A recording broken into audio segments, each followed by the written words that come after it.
Yeah, in 2017, I started working on Animal Well.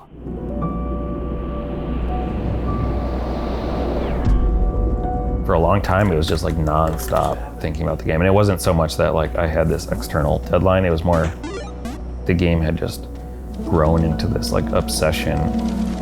I wanted it to feel like this complete artifact or like object, like the games I grew up with. It has a start and an end, and whatever's in it is in it, and it will always be that way. I watch E3 and it's like 300 video games and I'm like, I don't want to play any of these. I was like, oh, there's one that kind of looks cool. There's also like this sunk cost fallacy where the more time you invest in something, the more it needs to like pay off. Billy was like, no, there's a lot more I still want to put in this game. The only way to move beyond it was to finish the game.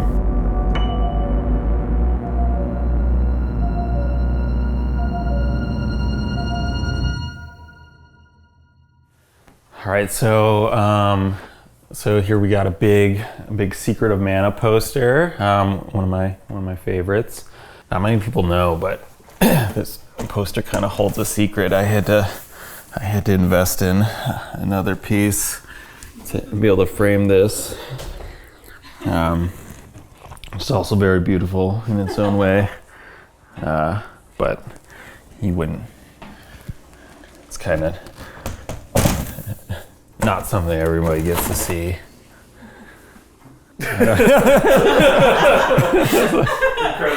Secrets have always been important to me and like are kind of like just the most memorable part of games. Finding like the warp whistle in Mario 3, or the fact that they're in there, it doesn't necessarily like make sense, or it doesn't seem necessary, but they're still such a common part of game design sort of culture, especially in like the 80s and 90s and stuff. Like it was kind of just assumed that games had secrets or they had cheat codes. I've been playing games since I was a kid. Some of my earliest memories were like getting an NES for my third birthday and playing like, I think the first game I ever played was like Super Mario Brothers. Kind of just been one of my favorite things like throughout my life. It was like probably always like my top hobby. Oh, there's the Nighttopian. God, we gotta bonk him, yeah. But I never really knew that I wanted to make games. Throughout my life, I had a lot of different interests, and early on, I think I wanted to either be a cartoonist. I like drawing a lot, but also was kind of always interested in engineering without really realizing it. Like, playing with like Legos and Kinects and just taking things apart.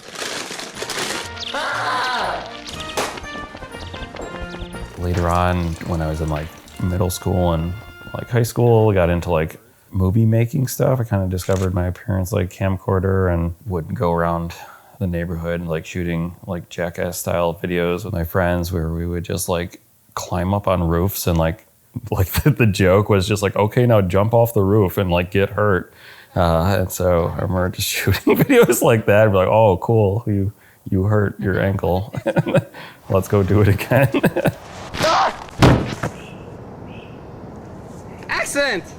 And that ultimately all led to me like going to film school at Columbia College here in Chicago. Did a 4-year degree. While I was there, kind of realized I wasn't quite at the same level of passion as some of my peers, where I had classmates that, they'd like find a student film to go help with like every weekend. And I remember just being more interested in messing with my PC or playing games on Steam. I played a lot of like Team Fortress 2 at the time. After doing a little bit of like introspection, I was like, okay, the things I really care about are like computers and games. And that's like what really occupies my thoughts on a daily basis, like involuntarily. It's like, I feel like people always like tell you to like find the thing that's like really easy for you to do that you're passionate about, and you'll be able to just like work so much harder and you'll have like an advantage. And so realized I was like obsessed with computers and games. It was during like the summer of like 2011, I think. I was teaching myself to program. I was using this programming language called processing, which was geared towards artists and let you draw shapes and different images and text and stuff, all like very, very little code, so you can quickly just get something visual and interactive up on screen. The way I was testing it out was making like a little Space Invaders like clone where you have like your ship that shoots these bullet objects, and then the ship has like a shoot method, and then you have like a game mode with a score, and the score like goes up, and it just felt like an intuitive way for me to like kind of understand these concepts. And then it was like, then I was like, oh, this is like how games are made. Like I'm finding myself like making a game right now, and this is really, really fun. That was like kind of a moment where it all like kind of clicked a little bit, and I decided like, okay, I kind of want to pivot and get into programming. So I went back to school at DePaul here in Chicago, and they actually had a game development program. I found that to just be like so much more fun, and I felt like much more at home. I got a few internships here in Chicago, and one of them was at Phosphor Games. They are immortals. I was working on this game called WWE Immortals, which was like a mobile free-to-play game that involved WWE wrestlers, but they're all like fantasy versions of them. You kind of just button mashed your way through and bought these like booster packs and stuff. And then we were being contracted for NetherRealm, the company in Chicago here that makes the Mortal Kombat games, because we were reskinning their mobile game that they had made, which was Injustice Mobile. Once that project was done, we got poached to work on the same mobile game again called Injustice 2, which was like, so I got to make like multiple character card collecting free-to-play games. Yeah, so working on like mobile free-to-play games at other companies was a very good like learning experience from a like craftsmanship point of view. In a way, it also informed from a game designer point of view like all the things I didn't want to do. So I knew I wanted to make something, you know, that a single person could play, and that sort of really respected your time, and there weren't these like, you know, loot crate mechanics. And yeah, in a way I wanted to just make something that was about the things I loved in games growing up. And I feel like throughout my professional career, I never had the opportunity to do that. I was always sort of making games for people that weren't me. I was never like sort of included in the audience for the things I was working on. So around that time, I started working on Animal Well. I actually used it during my job application. I showed like a very early prototype where it was still just like this very primitive, like almost NES style, like pixel art game. I think here's one of the earliest builds I still have available of Animal Well. I think before it even had a name. The window is just called Game, so there's one enemy in the game at this point. Is this ghost that just moves back and forth. So I was not really thinking much about the actual game design yet. It's kind of getting the basic tech set up. I was just kind of subconsciously like drawing inspiration from all the games I like loved growing up, like Mario 2, 3, Zelda, like Metroid, and these games where you kind of like explore a space, and you could tell like they were like designed with gameplay as the like first priority, and then the world was like kind of crafted after the fact to like justify like why you're doing the things you're doing. So I didn't start with a story or a character in mind or something. It was more just like, I think these would be fun mechanics, and then later on I'll figure out how it all fits together. I had like Animal Well as my sort of side project that I'd work on like either on the, you know, the weekends or like a couple hours every day before work. And it was just kind of where I went to like still express all my like creative ideas and also program things in a way that was like very different than I was able to do.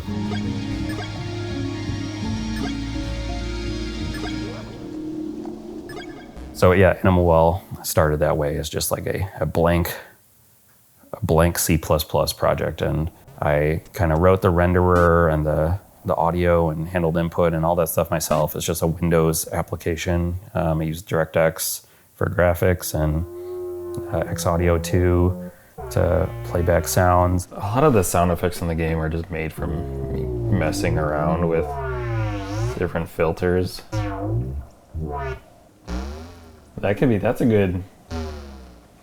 That's like a power down sound. And this could be like, I don't know what that sound is. Here, we can make some. All right, we're in a windy tunnel. Yeah, honestly, most of the like ideation of the game just happened like while making the game. Because I'm just working alone, I never had to pitch sort of ideas or communicate with anyone of like, so there's no like artifacts of that communication process. There's some like Google Docs I made where I'm like, this is the rough outline of like the things you'll do in the game. So there was a point where I started trying to like build up a framework for like how the world all fits together.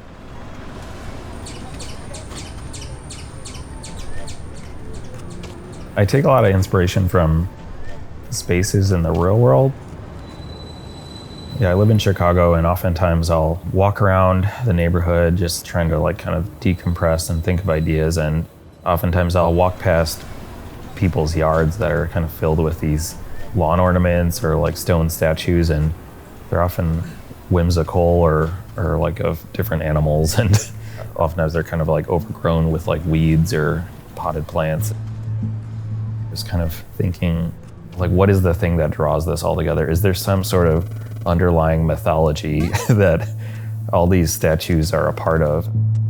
All right, so here's like a build probably from, I think, 2019, where there are a lot more talking animals just scattered throughout the game. There's this zebra. Just wants to ask you that. So those ghosts I showed you in the last build eventually got reskinned to be these blue mice. When I decided that the theme was animals.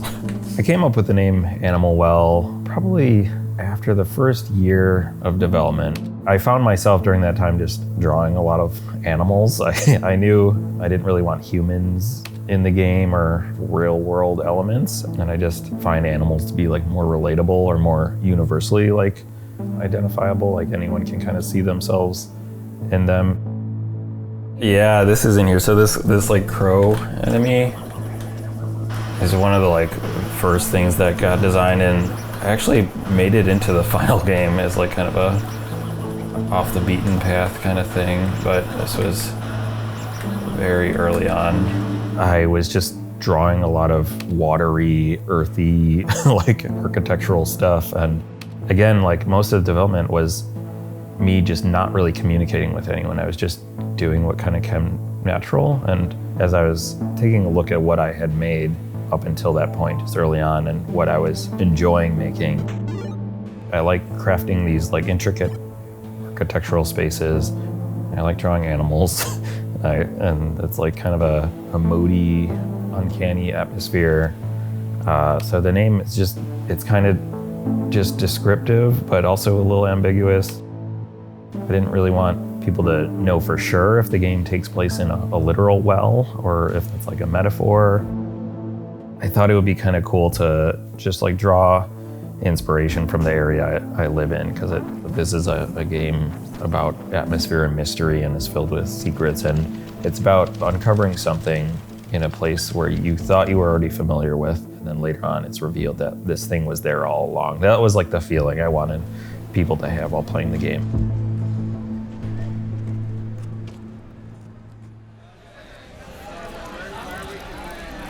In 2019, I took it to this IGDA holiday party, which was at a barcade here in Chicago. And this was like a kind of an early prototype. It was sort of projected on a screen while people were just kind of like hanging out. People could go up and play the game if they wanted. I was very nervous about that, and I remember just like crunching on the game for a few months leading up to that, because that was the first time I needed to really like view the game through the eyes of like a real player, that someone that's not just like in my life already. But ultimately, it went pretty well. No one said anything mean, maybe because it was in a public space, and people kind of started asking me like, what my plans were. And I was like getting progressively more sort of obsessed with thinking about it and working on it. At that point, I was thinking about how can I like wrap this game up and what should I ultimately do with it, becoming like a valuable thing that I've like invested a lot of energy into. It seems like it should actually be more than just like my side project that I work on indefinitely. I love making the game, but I hate like telling people about it or having to like pitch my ideas, or, you know, my idea of marketing at the time was like posting on Screenshot Saturday on Twitter, and I would get like 5 likes, and but it would take me like all afternoon to like think of like what the tweet should be. And it was just like a very vulnerable, like disheartening process. So the thought of having someone that could like email people and help me pitch to companies and, you know, like what events to apply for and stuff was like a lot of stress that could be eliminated from my life. So yeah, I emailed Dan. So Billy kind of cold reached out to me. I want to say it was like March or February 2021. I'd have to go back and look through my emails. And he just reached out, said he'd heard of me, saw some of the work I'd done on other games, and wanted to see if I was interested in working on Animal Well. I had recently been reminded about Dan Adelman.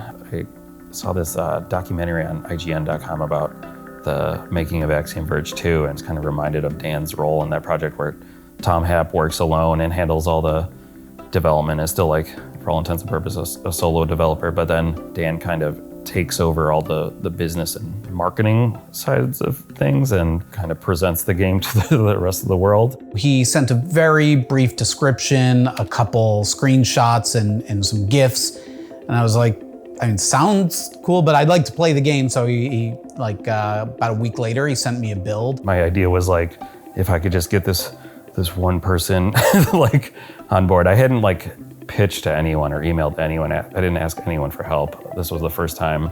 And I was like, if I could just get this one person on my team, then they can like do all the rest of that stuff and I can remain isolated. Normally there's like, you know, if it's really early in development, I'll just say like, well, let's keep in touch and see how it's coming along. But it was just like everything he had already done was just played so smoothly. Yeah, we had a conversation and it looked like a really good meeting of the minds about what he needed and what kinds of things I could do. So yeah, we started working together pretty soon right after that. That is like, I feel like marked the beginning of like it becoming a real serious project that had like a release plan. All right, Dan, which one do I press? The one on the right is okay. Okay.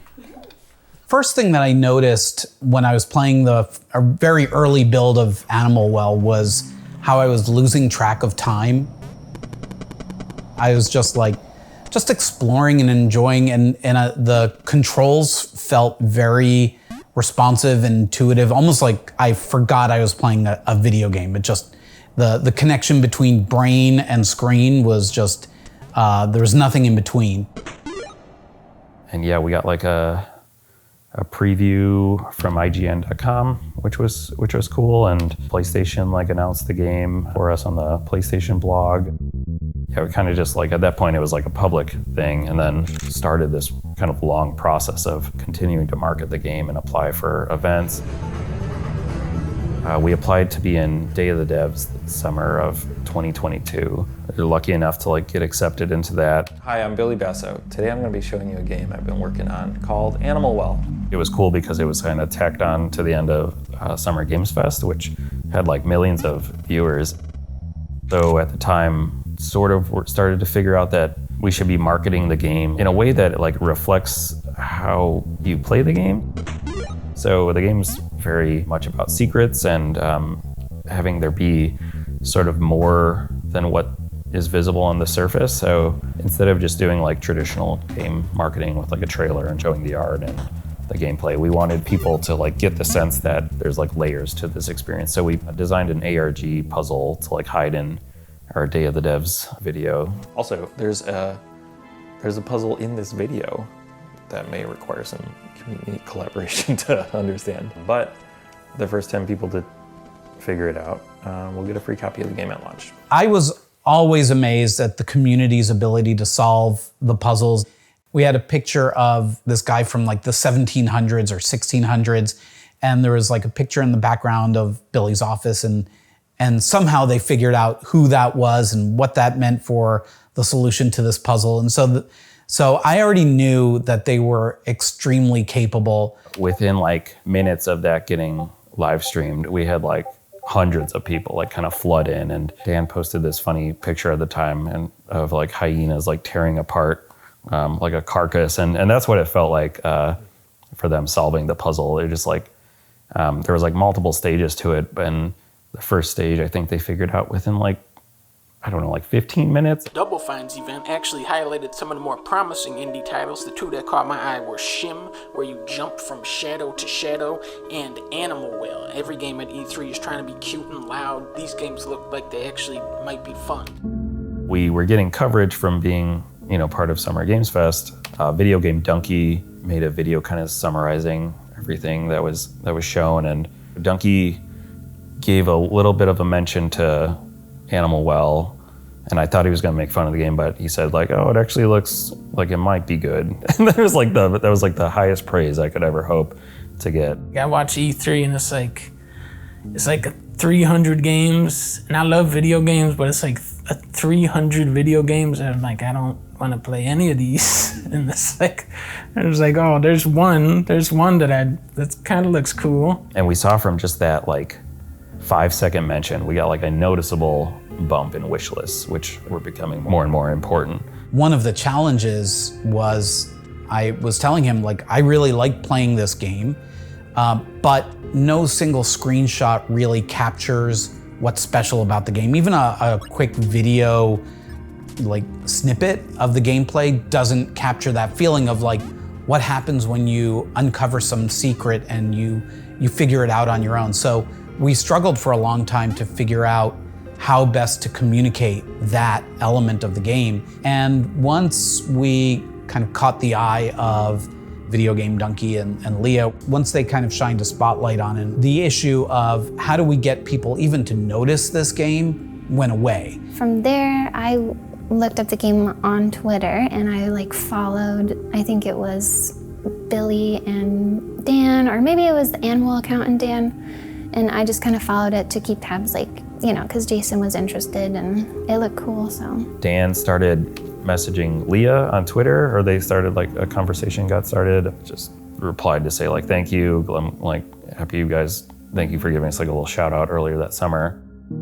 Dan and I just started talking in the DMs on Twitter, and he did thank, because he noticed and knew I was Jason's wife, so he was like, thanks to him for shouting out Animal Well, and then offered us to play a demo even, and then I was like really excited about it and told him that, we're getting into this indie publishing stuff, and just so you know, like if you're gonna send us our demo, like, maybe something to keep in mind too, that we're doing this, so. And he sent us a little demo of what he had. And I think you could already ride the Frisbee. So that's like, I was like, oh, you could bounce on the Frisbee and it doesn't even like tell you that at all. It doesn't even telegraph this. It's just like, oh. And I was like, oh, we gotta publish this. This is gonna be good. So this was before you started Bigmode? Like, is the Animal Well kind of what inspired you guys to publish things? Well, we saw Animal. I saw Animal Well first. It was kind of like happened right on top of each other. Today, I got a big announcement for you. Me and Leah have been hard at work for a while now, getting all this set up, and now we're finally ready to tell you about it. Introducing my new indie game publishing company, Bigmode. The starting of Bigmode. Yes.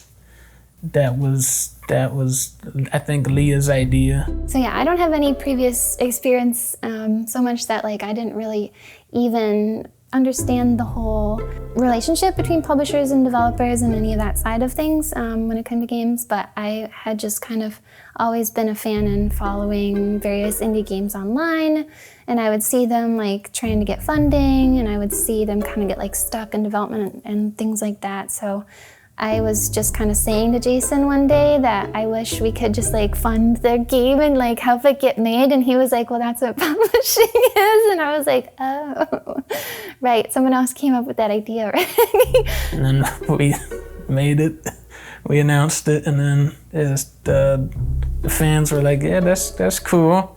And then some people were like, that's really dumb. We hate you. They got mad at me, but yeah, it worked out. So we didn't have any intentions of like getting a publisher. We were gonna just self-publish at the time, but it just seemed like too good of an opportunity to pass up. So yeah, we scheduled a few meetings with them over like, I think Google Hangouts or whatever. And I was like, kind of thinking Billy Basso was such like a outlandish name. I was like, is that really his real name? So I like wanted to ask him about his name.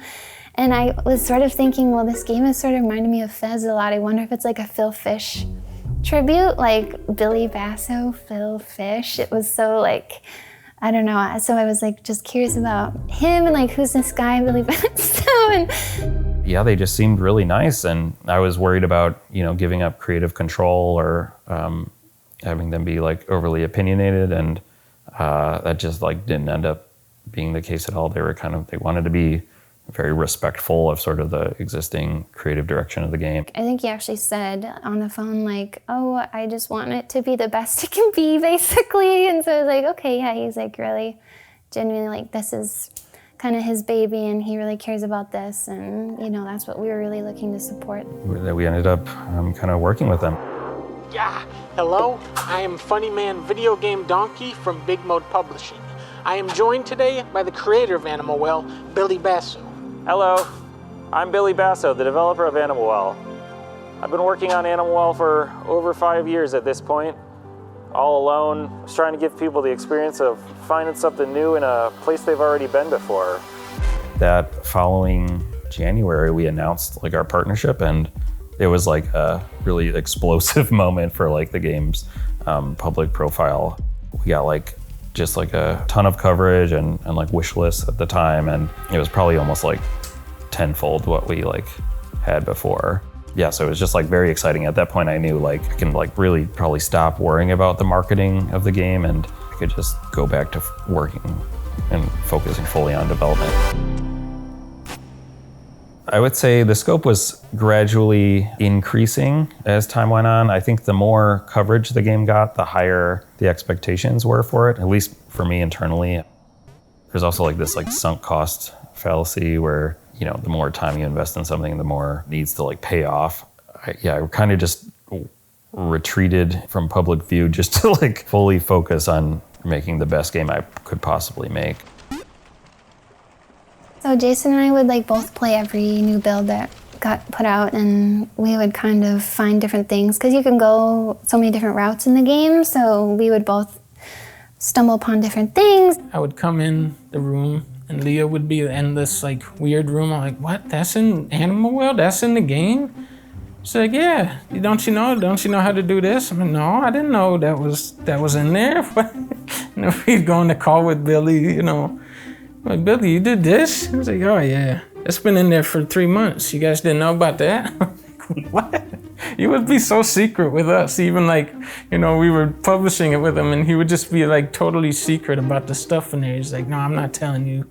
Like, well, we gotta know about it. He's like, no, it's secret, you'll find it. It got a little frustrating sometimes thinking about all of the puzzles. Like there were times I was like, I know there's a puzzle here and I think there's something I need to do with this. And Billy would say like, yeah, there might be. That's a good point. That's a good observation. And that's all he would tell me. Yeah, Billy's more than slightly evil, I think.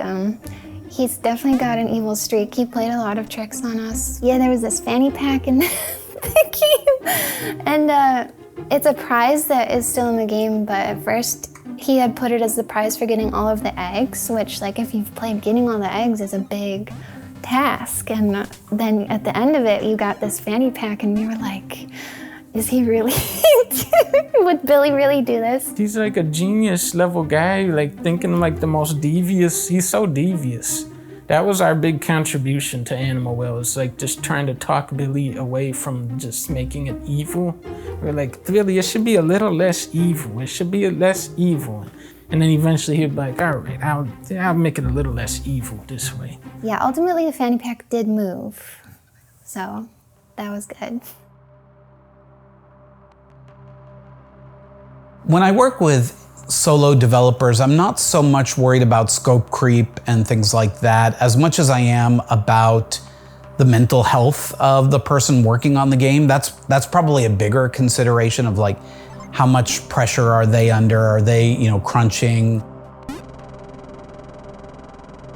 Game development can feel like a very isolating experience, and one of the many hats that I wear is like sometimes just like therapist, where like, just vent about the problems you're having and like, use me as a sounding board to brainstorm ideas off of like, challenges that you're facing. For a long time, it was just like nonstop thinking about the game. And it wasn't so much that like I had this external deadline, it was more the game had just grown into this like obsession. There were multiple times when I thought the game was pretty much done, and I was like, Billy, I think you can ship it now. And Billy was like, no, there's a lot more I still want to put in this game. I didn't want there to be any regrets about what made it into the game or not after the fact, because another sort of constraint I put on myself and sort of principle I had is I didn't want the game to ever be updated with extra content, and I didn't want there to be DLC for it. I wanted it to feel like this like complete artifact or like object that like the games I grew up with, where it has a start and an end, and whatever's in it is in it, and it will always be that way, and you'll be able to replay it decades from now and it will be the same thing. It'll still be there. The only way to move beyond it was to finish the game.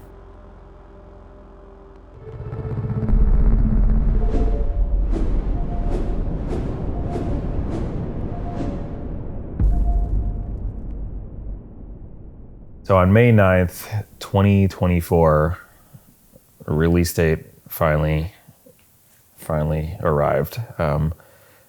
For the past like 7 years, I had been sort of like anticipating this day and sort of playing it out in my mind. I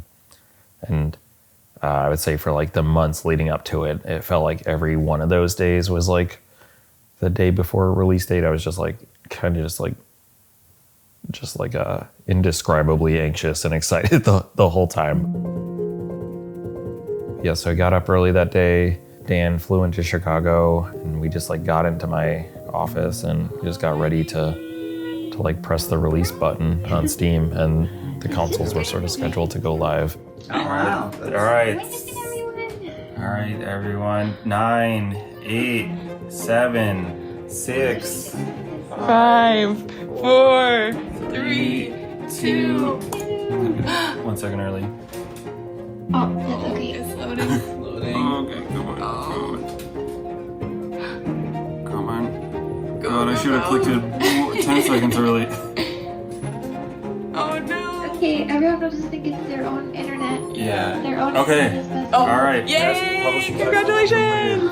And yeah, it was honestly just like extremely surreal, like watching like the review scores come in and seeing people stream the game, and that whole day was kind of a blur of sitting in my office and just watching the world all gain access to the game. Oh, I'm so cute. I'm just a little guy. Animal Well. Fascinating game. It's a passion project that's been worked on for 7 years by a solo developer named Billy Basso, who has done the entire game himself. Watch out, there's a door. Yeah, we gotta. What the flame?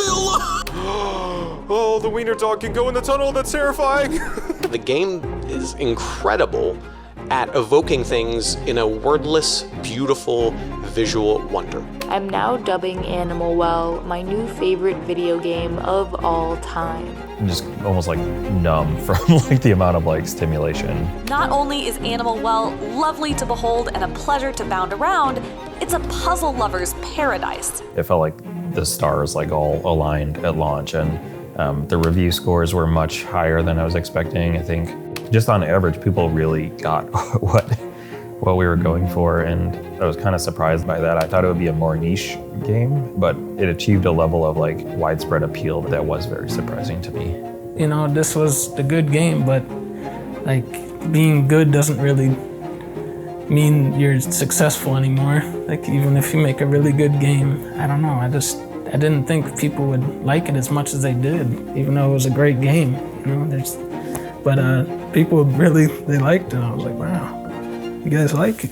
You guys still like good games. Okay. I feel like we need to go into the dark areas to find the matches. Yeah, they immediately like kind of took to like the secret hunting. There's more faces. I feel like the faces mean something. I tried to design some puzzles that were like as hard as I could possibly imagine. The fan base they already were looking for puzzles like in just previews and stuff. Like people would be like analyzing the footage and speculating on like what background elements might be part of a later game puzzle. And a lot of times they were right. And I was like, Jesus Christ, this was like, you weren't supposed to find this, but you're like almost solving the puzzles before you even have your hands on it. Yeah, the secrets Billy thought would take like 10 years or something, he said. They found it all out in like the first week. To truly hide something in the game nowadays is arguably impossible. You just have the internet now, which allows people to like communicate faster than ever. So you no longer have this like schoolyard word of mouth, like slow dissemination of information. Yeah, the Discord was insane to watch. It had like just thousands of people just like night and day, just sort of brute force attempting like every possible thing you could imagine doing in the game. It's very fun to watch because it only like kind of happens once. I am motivated, I think, in the future to even go farther than that. Like, it's still like something I'm interested in doing. Like, what does it take to truly hide something?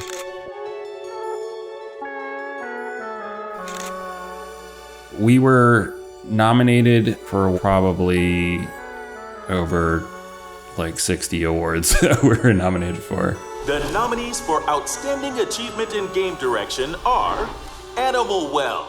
My main motivation while working on this project for so long was just to make a game that I found interesting, that I would want to play. And if you want to make something that is different and stays true, you need to make something that you would want to play. Like, you can't predict what other people want, and you can't really chase trends reliably. You as a person only have one thing you can be certain of, and it's your own opinion. And the winner is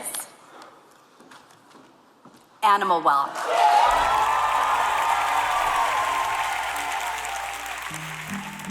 We won an award for Best Game Direction, which I think is kind of funny because I didn't direct anybody other than myself while making the game. All right, wow.